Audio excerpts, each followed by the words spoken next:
Third Eye. Yeah. On Audible. Yeah. Now, did you write this? You direct it? No, I didn't direct. My friend Jonah Ray directed. I did produce it. And Will Wheaton. Neil Gaiman. Sean Astin. Christopher Judge. Yes. You know, amazing. London Hughes. Willie Pichu. And in a nutshell, how would you describe the show? It's a TV show for your ears. I would describe it like that because it's literally 10 episodes of TV I wrote, but it's just audio. And it's about a chosen one who failed and has to live with herself until one day a girl comes in and kind of blows her pathetic life up. So it's a fantasy comedy, and I play Laurel Pettigrew. It's kind of like if Harry Potter choked and Voldemort just took over. That's how her life, 10, 15 years of that, being a loser. You don't have a lot of self-worth. And then you become a bad person. Well, no, you're just a sad. I mean, Laurel, it's interesting. Isn't Voldemort a mean guy? He's the bad guy. Yeah. So. Yeah. I don't like a Harry Potter analogy because I think, J.K. Rowling is trash because of her politics. But, at the end of the day. Wow. But you still could like what she's done. It's hard. It's hard. That's true. Is it? I'm going to get to something. If she was dead, it'd be one thing. But she's actively doing things every day that kind of harm people for who they are. And I'm just like, why? Why would you do that? Right. So you went from an absolute love and adoration to absolute, Yeah, I love what she created. Right. I do, but I can't enjoy it. I can't be like, I can't wait for my kid. Like my kid is now into Pokemon. And I'm like, I can't wait. Here's a Pokemon jersey. Here's a bunch of more every day Pokemon cards. Here, we'll get a binder. Here's the game. She, has a little Pokemon club I found on Saturdays. She can go and learn. I'm just like, yay. But, it's not like I'm excited to take her and introduce her to Hermione, who I think is an amazing. I understand that. I think there's something to be said. Like, I'm not going to say it, but I always loved this actor. Mm-hmm. And I had met this actor and they were really nice to me. And then I saw a dark side to this actor and really upset me and made me uncomfortable.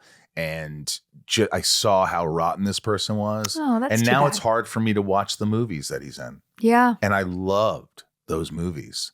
I loved him like nobody else. I wanted to be him. Wow, that's tough. I wanted to, and it's difficult. It's difficult because there's some movies that you're like, wow. It's amazing work, yeah. So I understand what you're saying. Yeah, it's really hard. It's hard. But anyway, yeah. So the show, and actually it was a TV show that I pitched and nobody bought it. It was really devastating to me that I couldn't sell this. This was right after The Guild. The Guild, I kind of burned out and for several years I couldn't write. And I came up with this idea in like 2015, 16, pitched it, thought it was going to be like a hit.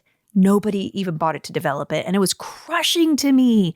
And so I kind of retreated again. I couldn't write again for a couple of years. I really let the business get to me in a way that was not healthy.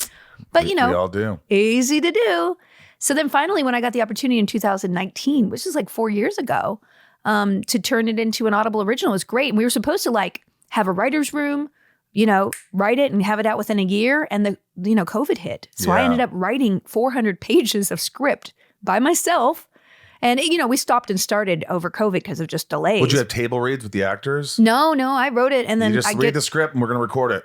I did like 45 revisions. It used to be like 550 pages. And they were like, okay, let's cut it down. And here's some notes. And the wonderful thing about Audible is Matt Patterson, my exec there, he gave me for the first time in my life good notes where, all my Hollywood development had been hell. So not too many cooks in the kitchen all the time. No. And now this is a time where you're like, hey, there's just this one person who has my back. Who was, a writer himself and has amazing taste. And, it was just a pleasure to work with. And also, Hollywood, I'm sure you've developed things.